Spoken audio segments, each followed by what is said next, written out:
Hello, good morning everyone. So let's start our today's class. सबसे पहले आज हम डिस्कस करने वाले हैं एनिमल किंगडम और एनिमल किंगडम की हम लोग बेसिस से स्टार्ट करने वाले हैं। तो हम लोग यहाँ से शुरू करेंगे एनिमल किंगडम के क्लासिफिकेशन के साथ, ठीक है। तो आप सभी को पता है कि जब हम लोग 5 किंगडम क्लासिफिकेशन की बात करते हैं तो 5 किंगडम क्लासिफिकेशन के अंदर हमारी एनिमल किंगडम आती है जो सबसे लार्जेस्ट वन है, क्योंकि इसके अंदर हमारे बहुत सारे मिलियंस ऑफ ऑर्गेनिजम्स आते हैं, ठीक है। तो हम 5 किंगडम क्लासिफिकेशन के अंदर एनिमल किंगडम के ऊपर फोकस करने वाले हैं। लार्जेस्ट किंगडम जिसे हम कंसिडर करते हैं क्योंकि एनिमल किंगडम के अंदर हमारे मल्टी सेलुलर ऑर्गेनिज्म इंक्लूड होते हैं। जितने भी हमारे मल्टी सेलुलर यूकैरियोटिक ऑर्गेनिज्म है उन सभी को हम लोग इसमें एनिमल किंगडम के अंदर एक सेकेंड गाइस, यस, सो यूकैरियोटिक ऑर्गेनिज्म हमारे सारे के सारे इसी के अंदर आपके इंक्लूडेड होते हैं, ठीक है। सो यहाँ पे हम कहेंगे कि एनिमल किंगडम के अंदर हमारे mainly multi cellular eukaryotic organisms आते हैं जिनको हम लोग मेटाजोन्स भी कहते हैं। ये टर्म आपने पढ़ी होगी, मेटाजोन्स आपने देखा होगा, बहुत सारी जगह पे आपको मेटाजोन्स लिखा मिलता है। क्योंकि क्या होता है कि हम एनिमल्स को ना 2 कैटेगरी में डिवाइड कर देते हैं। एनिमल्स नहीं कह सकते, यूकैरियोटिक एनिमल्स हम कहेंगे, ठीक है। यूकैरियोटिक ऑर्गेनिजम्स को हम लोग 2 कैटेगरी में डिवाइड कर देते हैं। यूकैरियोटिक ऑर्गेनिज्म को हम लोग 2 कैटेगरी में डिवाइड करेंगे।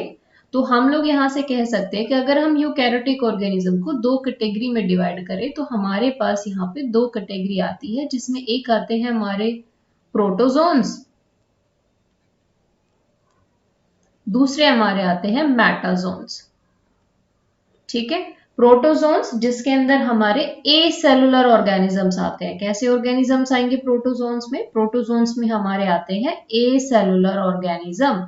ए सेलुलर का मतलब होगा वो ऑर्गेनिज्म जिनके पास सेल भी नहीं है, मतलब इनका ऑर्गेनाइजेशन लेवल इतना सिंपल होता है प्रोटोजोन्स का कि उनके पास ए सेलुलर यानी कि प्रोटोप्लाज्मिक लेवल का ऑर्गेनाइजेशन इनमें होता है।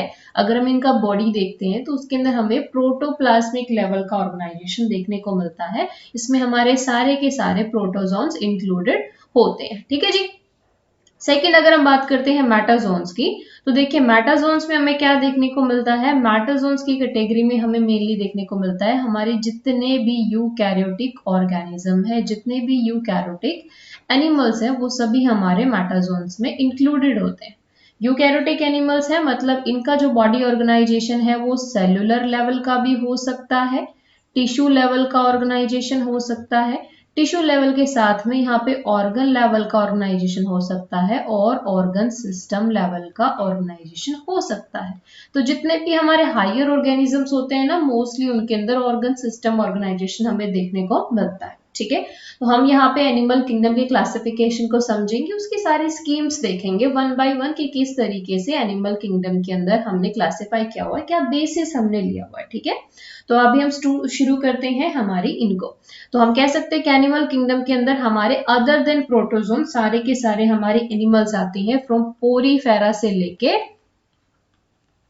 हमारे कोर्डेट्स तक। अब इन नाम से आप फैमिलियर होंगे कि पोरीफेरा का मतलब क्या है, कोर्डेट्स का मतलब क्या है। तो अगर मैं इन शॉर्ट कहूं तो पूरी एनिमल किंगडम के अंदर हमारे पास टोटल 11 फाइलम्स होते हैं, यानी कि हम लोग 11 फाइलम्स को स्टडी करते हैं जब हम एनिमल किंगडम की बात करते हैं। तो अभी हम उनका किस तरीके से हम उन फाइलम को क्लासिफाई किया हुआ वो हम चीज समझेंगे। तो यहां से हम शुरू करते हैं हमारा बेसिस ऑफ क्लासिफिकेशन, ठीक है। बेसिस ऑफ क्लासिफिकेशन, अब देखिए सबसे पहली चीज आपको ये पता होनी चाहिए कि क्लासिफिकेशन की जरूरत क्या है। तो देखिए सीधी सी बात है, हम ऑर्गेनिज्म को क्लासिफाई क्यों करते हैं, ताकि हम उनको इजीली आइडेंटिफाई कर पाए, उनका नॉमेनक्लेचर अच्छे से कर पाए, उनके फीचर्स के बारे में हमें अच्छे से पता चले, उनका इवोल्यूशनरी रिलेशनशिप हम लोग निकाल पाए कि किस तरीके से हमारे कौन से एंसेस्टर से वो बिलोंग करते हैं, उनके क्या फीचर्स हैं। तो उन्हें बहुत अच्छे मैनर में समझने के लिए हम लोग एनिमल्स का जनरली क्लासिफिकेशन करते हैं, है ना। तो क्लासिफिकेशन स्कीम के लिए हमारे पास कुछ ना कुछ तो बेसिक होना ही चाहिए, क्योंकि जब तक हमें बेसिक नहीं पता होगा हम क्लासिफाई कैसे करेंगे। मतलब कुछ ना कोई क्राइटेरिया हमारे पास होना चाहिए जिसके बिहाफ पे हम इस एनिमल किंगडम को क्लासिफाई कर सके। तो हमारे पास है बेसिस। बेसिस क्या है, बहुत सारे क्राइटेरियाज हैं, उन क्राइटेरियाज के बेस पर हम लोग एनिमल किंगडम को क्लासिफाई करते हैं। बट क्लासिफिकेशन से पहले हम ये समझते हैं कि हमने बायोलॉजिकली किस तरीके से सभी ऑर्गेनिज्म को ऑर्गेनाइज किया हुआ है।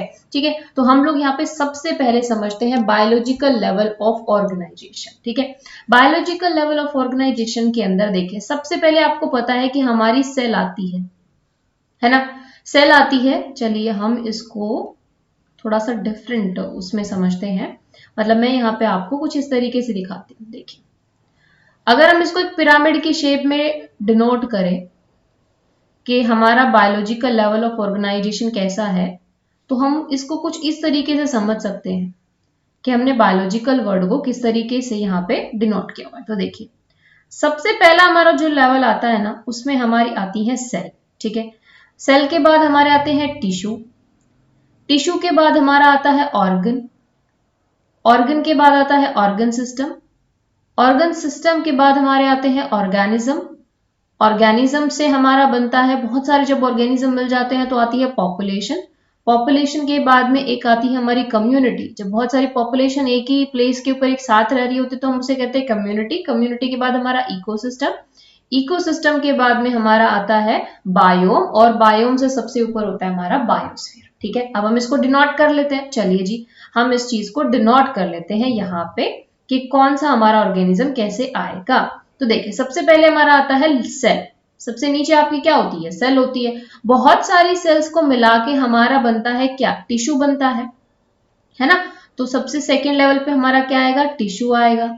थर्ड लेवल पे हमारा आता है ऑर्गन, क्योंकि जब बहुत सारे टिश्यू मिलके एक साथ काम करने लगते तो हम उसे कह देते हैं ऑर्गन।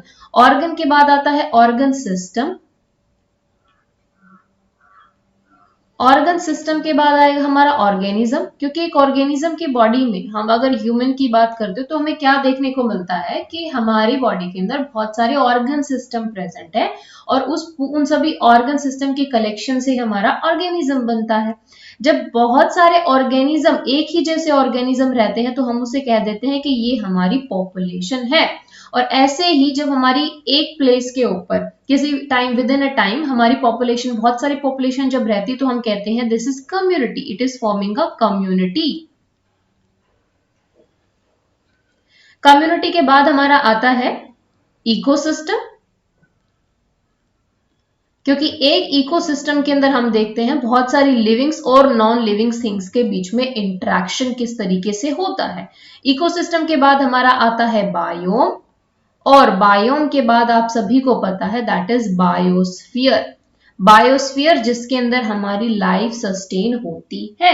ठीक है, तो this is the biological level of organization, कि इस तरीके से हमने हमारे ऑर्गेनिजम्स को ऑर्गेनाइज किया हुआ है। ठीक है जी, तो ऑर्गेनाइजेशन के लिए सबसे पहले हम लोग देखते हैं कि देखो, जब हम लोग बात करते हैं ना बायोलॉजिकल लेवल ऑफ ऑर्गेनाइजेशन की, तो हम यहाँ पे सिर्फ और सिर्फ एनिमल किंगडम के अंदर बात करने वाले हैं सिर्फ इस पार्ट की। ठीक है, क्योंकि ये जो ऊपर वाला पार्ट है ना, ये वाला जो पार्ट है, ये वाला हमारा इकोलॉजी में हम लोग स्टडी करते हैं। इकोलॉजी के अंदर हम लोग देखते हैं कि कैसे हमारा पॉपुलेशन बनता है, फिर कम्युनिटी, इकोसिस्टम, इकोसिस्टम में लिविंग और नॉन लिविंग थिंग्स इंटरेक्ट करती है, फिर बायोम आता है, देन बायोस्फीयर आता है, लाइफ सस्टेनिंग रीजन हमारा बायोस्फीयर आता है। ठीक है, तो हम लोग इस पार्ट में मेनली ये वाला पोर्शन कवर करने वाले हैं टिल ऑर्गेनिज्म तक। ठीक है, ऑर्गेनिज्म तक का पार्ट हम लोग बायोलॉजिकल लेवल ऑफ ऑर्गेनाइजेशन में कंप्लीट करेंगे। इतनी बात आपके लिए क्लियर है? ठीक है, तो हम यह कह रहे थे कि बेसिक क्या है, क्लासिफिकेशन का बेसिस क्या है।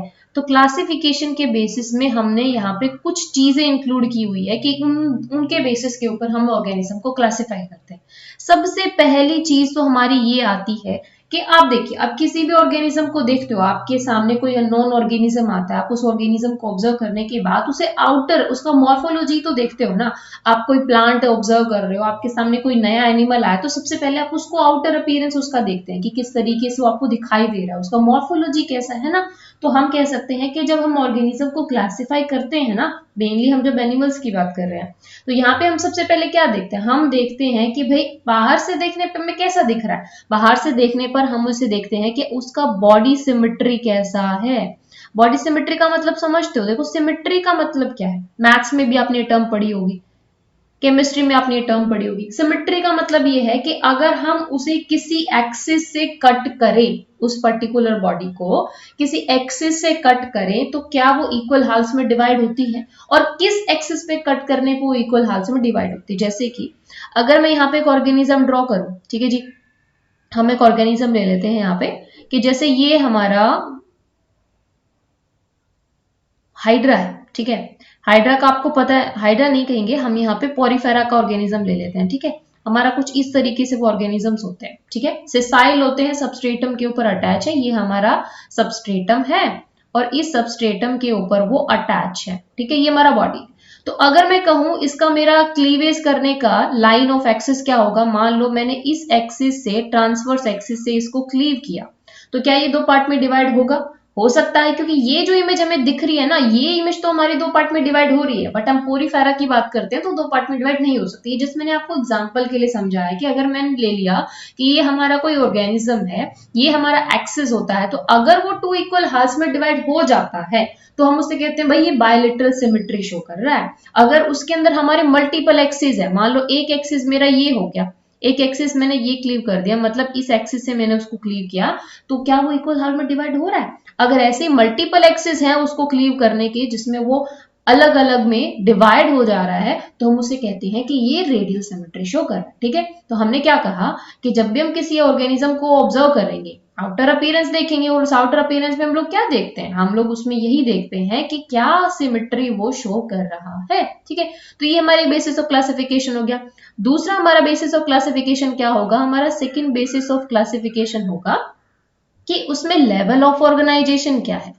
मान लो आपने देखा बॉडी, आपने बाहर से देख लिया, अपीयर कर लिया, आपने देख लिया, इंटरनली भी देखना जरूरी, क्योंकि जब आप सिमेट्री की बात करते हो तो हमें सिर्फ एक्सटर्नल अपीयरेंस नहीं देखनी होती, हम उसको इंटरनली भी देखते हैं कि लेवल ऑफ ऑर्गेनाइजेशन क्या है, कि भाई उसके अंदर एक सिंगल सेल प्रेजेंट है या उसके अंदर कोई टिश्यू है, या टिश्यू के अलावा उसमें कोई ऑर्गन भी बना हुआ है, वो चीज हम लोग कंसिडर करते हैं लेवल ऑफ ऑर्गेनाइजेशन में। थर्ड हमारा आता है जिसके अंदर हम कंसिडर करते हैं कि उसमें कितनी जर्म लेयर से, यानी कि वो कंप्लीट ऑर्गेनिज्म कितनी जर्म लेयर से बना हुआ है, ठीक है जी। फिर उसके बाद हम कंसिडर करते हैं कि बॉडी कैविटी कैसा है उसके अंदर, ठीक है। बॉडी कैविटी कैसा है, बॉडी कैविटी को हम लोग सीलोम बोलते हैं। फिफ्थ हमारा कैरेक्टर आता है कि उसके अंदर सेगमेंटेशन है कि नहीं है। अगर सेगमेंटेशन है तो कैसी सेगमेंटेशन है, क्या वो सच में सेगमेंटेड बॉडी है या सिर्फ हमें ऐसा लग रहा है, अपीयर, यानी कि सूडो मेटामेरिज्म है या मेटामेरिज्म है। फिर हम उसका देखते हैं बॉडी प्लान, कि उसका बॉडी प्लान कैसा है। बॉडी प्लान का मतलब होता है कि बॉडी, मतलब बॉडी प्लान के अंदर बेसिकली हम लोग ये चेक करते हैं कि उसके अंदर कंप्लीट एलिमेंट्री कैनाल है कि नहीं है, डाइजेस्टिव ट्रैक्ट कहीं इनकम्प्लीट तो नहीं है ना, सेल एग्रीगेशन प्लान तो नहीं है, ब्लाइंड सिक बॉडी प्लान तो नहीं है, या फिर ट्यूब विद इन ट्यूब, ठीक है। ये चीजें आपको समझाऊंगी जब बारी बारी हम सारे इन फीचर्स को स्टडी करेंगे, ठीक है। सेवंथ हमारा फैक्टर होता है जिसको हम लोग कंसीडर करते हैं during the classification is notochord, कि उनके पास नोटोकोड है या उनके पास नोटोकोड नहीं है, ठीक है। क्लासिफिकेशन समझने से पहले आपको ये फीचर पता होने चाहिए, फिर उसके बाद हम लोग, मैं आपको क्लासिफिकेशन समझाऊंगी कि एनिमल किंगडम को हमने 11 फाइलम में कैसे क्लासिफाई किया, ताकि आपको ये समझ में आए कि बेसिस ऑफ क्लासिफिकेशन क्या था, क्यों हमने किया, ठीक है। पहले हम ये बेसिस पढ़ेंगे, उसके बाद हम क्लासिफिकेशन पढ़ेंगे। तो आज के लेक्चर के अंदर हम लोग बेसिस कवर करेंगे 1 बाय 1, ठीक है। तो अब हम लोग समझते हैं, इतना बात आपको समझ में आएगा, बायोलॉजिकल लेवल ऑफ क्लासिफिकेशन कहाँ है, ऑर्गेनाइजेशन हमने ऑर्गेनाइज कैसे किया है ऑर्गेनिजम्स को, तो ये वाला पार्ट हम लोग यहाँ पढ़ते हैं। जब हम लोग एनिमल किंगडम के अंदर क्लासिफिकेशन समझेंगे तो इतनी चीजें आपको यहाँ से क्लियर हो जाएगी, उसके बाद हम लोग इकोलॉजी वाले पार्ट को कवर करेंगे, ठीक है। तो अभी सबसे पहला बॉडी सिमेट्री। बॉडी सिमेट्री की जब बात आती है, देखिए मैंने स्टार्टिंग में आपको कहा बॉडी सिमेट्री के अंदर हम लोग क्या चीज कंसिडर करते हैं, हम लोग कंसिडर करते हैं बॉडी सिमेट्री के अंदर कि उसके सिमेट्री कैसा है। देखो मैंने आपको ड्रॉ करके दिखाया था कि अगर हम उसको एक्सिस से हम लोग उसको कट करते हैं, ट्रांसफर एक्सिस से हम कट करें या हम उसको वर्टिकल एक्सिस से कन्वर्ट करें, तो किस तरीके से बॉडी हमारा क्लीव हो रहा है वो चीज हम लोग देखते हैं सिमेट्री के अंदर, ठीक है। तो बॉडी सिमेट्री का मतलब क्या है, distribution of body part in animal in accordance with the body axis, के बॉडी एक्सिस के हिसाब से उसके अंदर उसके बॉडी पार्ट का डिस्ट्रीब्यूशन कैसा है। तो हम अगर इसको हम डिफाइन करना चाहे तो हम यहाँ पे कह सकते हैं बॉडी सिमेट्री क्या होता है? Distribution of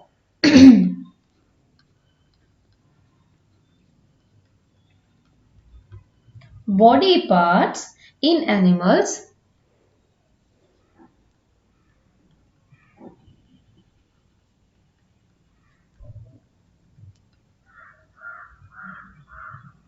in accordance with the body axis is called symmetry। ठीक है जी, इतनी बात क्लियर है? आपको समझ में आ गया कि सिमेट्री क्या होती है। तो सिमेट्री के हिसाब से हम लोग कहते हैं दो टाइप से हमारे ऑर्गेनिज्म होते हैं on the basis of symmetry. या तो ऑर्गेनिज्म हमारे होंगे एसिमेट्रिकल या हमारे ऑर्गेनिज्म होंगे सिमेट्रिकल। ठीक है, तो हम दो कैटेगरी में डिवाइड कर सकते हैं कि या तो ऑर्गेनिज्म होगा सिमेट्रिकल या तो ऑर्गेनिज्म होगा सॉरी एसिमेट्रिकल। ठीक है, एसिमेट्रिकल का मतलब होता है जिन ऑर्गेनिज्म में कोई सिमेट्री ना हो, नो सिमेट्री। जब हम एसिमेट्रिकल ऑर्गेनिज्म की बात करते हैं मतलब आप उन्हें किसी भी एक्सिस से काटिए, उनके अंदर आपको कोई सिमेट्री देखने को नहीं मिलेगी, है ना। सिमेट्रिकल को हम फिर से दो पार्ट में डिवाइड कर देते हैं। इसमें सिमेट्रिकल में हमारे फिर से दो ऑर्गेनिज्म आएंगे।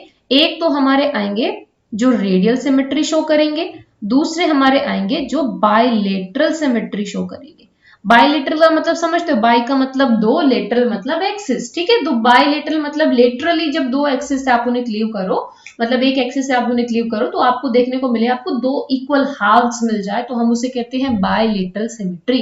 रेडियल का मतलब है कि आप किसी भी एक्सिस से क्लीव करो। ये देखो आपको दिख रहा है, हमने एक एक्सिस ये ले लिया, हमने एक एक्सिस इसका ये ले लिया और एक एक्सिस हमने ये ले लिया। अगर हम इस एक्सिस से भी इसको क्लीव करेंगे तो भी हमें इक्वल हाफ में बॉडी मिलेगी। इस एक्सिस से क्लीव करते हैं तो भी इक्वल हाफ से मिलेगी। इस एक्सिस से करेंगे तो भी इक्वल हाफ से हमें बॉडी मिलेगी। मतलब यहाँ पे किसी भी एक्सिस से आप बॉडी को क्लीव करिए, बॉडी पार्ट का डिस्ट्रीब्यूशन आपको सेम मिलेगा। ठीक है, हर एक पार्ट के अंदर। लेकिन बायलेटरल में हमें ऐसा देखने को नहीं मिलता। जैसे कि हमारा कॉकरोच है ना, कॉकरोच है, कॉकरोच में हम लोग आर्थ्रोपोड में क्या देखते हैं कि वो लोग बायलेटरल सिमेट्री शो करते हैं ना। कैसे शो करेंगे कि अगर हमें सिर्फ इस एक्सिस से क्लीव करेंगे ना तो ही हमें दिखने को मिलता है कि इक्वल हाफ्स में बॉडी डिवाइड होती है। लेकिन अगर हमने इस एक्सिस से इनको क्लीव कर दिया तो हमें बॉडी इक्वल हाफ्स में नहीं मिलती। तो बायलेटरल सिमेट्री में क्या होता है कि सिर्फ एक ही एक्सिस से हमारी बॉडी इक्वल हाफ्स में डिवाइड होगी। क्लियर, समझ आ गया होगा आई होप आपको अच्छे से। तो नो सिमेट्रिकल वाले पार्ट में हम लोग एग्जाम्पल में लिख सकते हैं हमारा सबसे पहला फाइलम जिसे हम कहते हैं पोरीफेरा।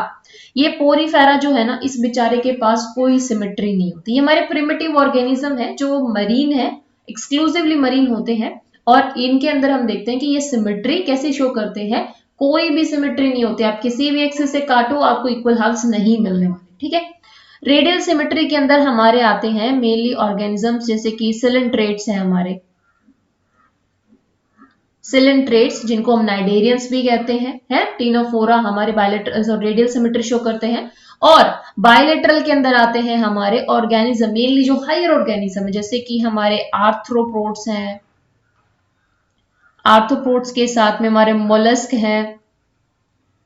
ठीक है, मोलस्का के साथ में हमारे एनिलीड्स हैं। ये सभी हमारे ऐसे ऑर्गेनिज्म हैं जो बायलेटरल सिमेट्री को शो करते हैं। ठीक है जी, इतनी बात आप याद रखोगे। एग्जाम्पल आपके लिए जरूरी है बट क्लासिफिकेशन के टाइम पे मैं आपको याद करवा दूंगी कि कौन से हमारे ऑर्गेनिज्म है, क्योंकि ये जो चैप्टर है ना बहुत ही बेसिक सा है और बहुत बोरिंग सा भी लगता है बहुत से लोगों को। बट क्या है ना कि इस चैप्टर से आपके एग्जाम में क्वेश्चन बहुत सारे आ जाते हैं, बहुत सारे क्वेश्चन आपसे एग्जाम्स में इसे पूछ लिए जाते हैं। ठीक है, तो नेक्स्ट हमारा है लेवल ऑफ ऑर्गेनाइजेशन। चलिए जी हम पहले लेवल ऑफ ऑर्गेनाइजेशन कर लेते हैं। मैं इस पार्ट को यहाँ से इरेज कर देती हूँ तो आपको अच्छे से समझ में आए। ठीक है, लेवल ऑफ ऑर्गेनाइजेशन के अंदर हम लोग एक चीज कंसिडर करते हैं। देखो सेकंड हमारा हमने क्या कहा था कि लेवल ऑफ ऑर्गेनाइजेशन है। सेकंड जो हमारा पार्ट है जिसके बेस पर हम क्लासिफाई करते हैं that is level of organization. मतलब ये कि ऑर्गेनिज्म किस तरीके से ऑर्गेनाइज्ड है हमारा, वो चीज हम लोग लेवल ऑफ ऑर्गेनाइजेशन के अंदर कंसिडर करते हैं। जैसे लेवल ऑफ ऑर्गेनाइजेशन के अंदर हम क्या चीज देखते हैं, सबसे पहली चीज तो हम ये देखते हैं कि उसके अंदर सेल भी है या नहीं। ए सेलुलर लेवल का तो ऑर्गेनिज्म नहीं है। ए सेलुलर का मतलब होता है प्रोटोप्लाज्मिक। ठीक है, मैंने स्टार्टिंग में आपको क्लासिफिकेशन के टाइम पे यहाँ पे बताया था कि जो प्रोटोजोन्स होते हैं ना ये ए सेलुलर लेवल ऑर्गेनिज्म होते हैं, ठीक है। और हमारे मेटाजोन्स, एनिमल्स को हम क्या कहते हैं, मेटाजोन्स कहते हैं, ये हमारे सेलुलर लेवल से लेके ऑर्गन सिस्टम लेवल तक, ऑर्गेनिज्म लेवल तक इनके अंदर क्लासिफिकेशन होता है ना। तो सेकंड हमारा टाइप क्या होगा, सेलुलर लेवल, कि बॉडी के अंदर एक सिंगल सेल तो नहीं है ना, तो सेलुलर लेवल का ऑर्गेनाइजेशन। फिर उसके बाद हमारा आता है टिश्यू लेवल का, टिश्यू लेवल के बाद आता है हमारा ऑर्गन लेवल का, ऑर्गन लेवल के बाद हमारा आता है ऑर्गन सिस्टम लेवल, और ऑर्गन सिस्टम के बाद तो हमारा पूरा ऑर्गेनिज्म ही बन जाता है, ठीक है।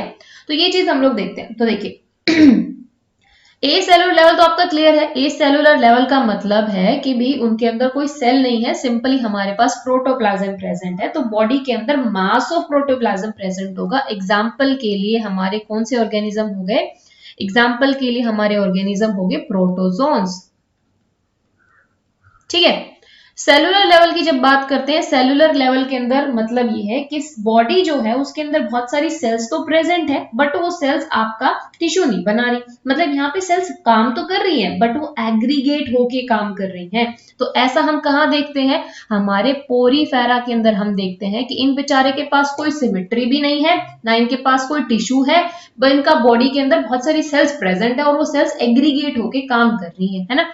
टिश्यू लेवल की जब बात करते हैं तो टिश्यू लेवल का मतलब है कि सेल्स मिलके यहाँ पे एक टिश्यू बना रही हैं। और टिश्यू कैसे बनता है, जब ग्रुप ऑफ सिमिलर सेल्स एक ही जैसा फंक्शन परफॉर्म करे ना तो हम कहते हैं टिश्यू बन गया। तो यहाँ पे पहले आप देखते हो कि सेलुलर लेवल पर सेल्स तो प्रेजेंट है बट वो सेल्स जो है वो एग्रीगेट करके काम कर रही हैं इंडिपेंडेंट मैनर में, वो एक ही फंक्शन परफॉर्म नहीं कर रही, ठीक है। लेकिन टिश्यू लेवल पर हम क्या देखते हैं कि बहुत सारी सेल्स, सिमिलर सेल्स मिलकर टिश्यू बनाती हैं जो स्पेसिफिक फंक्शन को परफॉर्म करती हैं, जैसे कि हमारे सेलेंट्रेट्स में, ठीक है। सेलेंट्रेट्स जो कि हमारा सेकंड फाइलम है, सेलेंट्रेटा हम इन्हें कह देते हैं, हम इनको नाइडेरियंस भी कह देते हैं, ठीक है।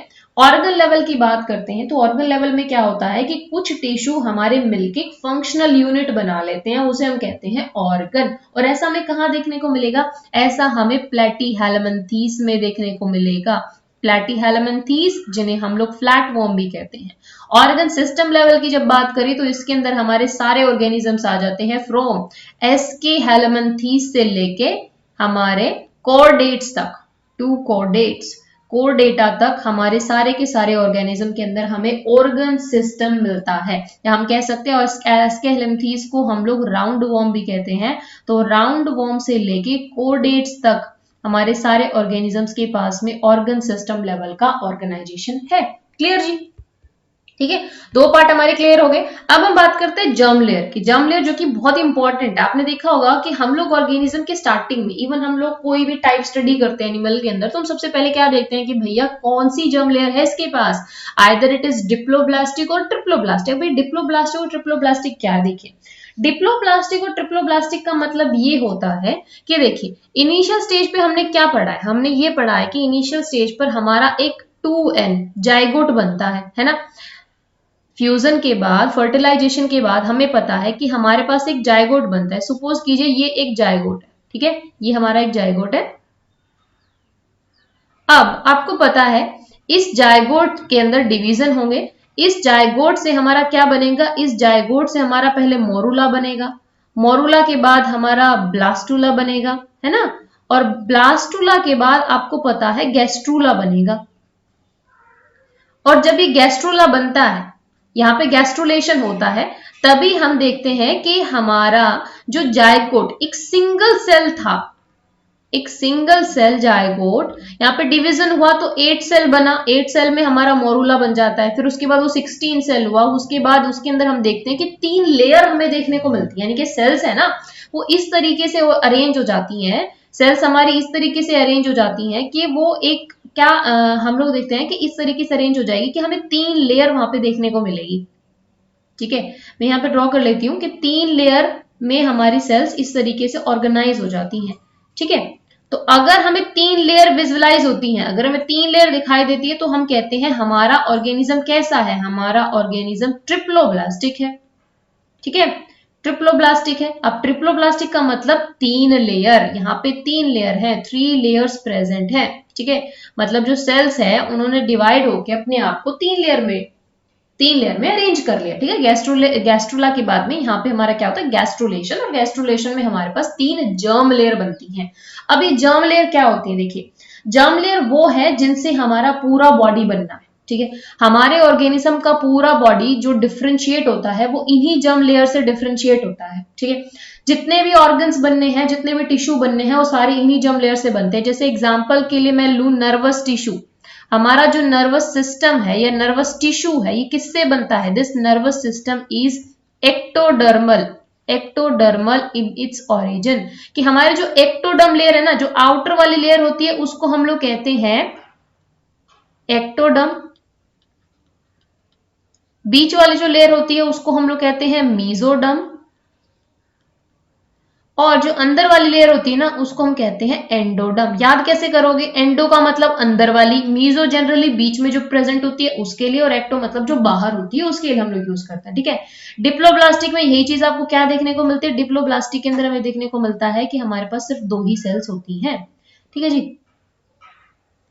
यहाँ पे सिर्फ 2 ही सेल्स होगी। और 2 ही सेल्स का मतलब कौन सी सेल्स, एक तो होगी हमारी एक्टोडर्म, दूसरी हमारी होगी एंडोडर्म। लेकिन हमें यहाँ पे मीजोडर्म नहीं देखने को मिलती। मीजोडर्म की जगह यहाँ पे क्या होता है, मीजोडर्म की जगह आपको यहाँ पे एक जिलिटेनियस सा मटेरियल देखने को मिलता है। लेयर नहीं होती बट आपको कुछ जिलिटेनियस सा मटेरियल देखने को मिलता है, ठीक है। सिर्फ मटेरियल देखने को मिलेगा, राइट। तो जो ऑर्गेनिज्म जिनके पास सिर्फ 2 लेयर होती है उनको हम लोग कह देते हैं वो हमारे डिप्लोब्लास्टिक ऑर्गेनिज्म है। डिप्लोब्लास्टिक का मतलब कि इन ऑर्गेनिज्म के पास में 2 लेयर है, ठीक है जी।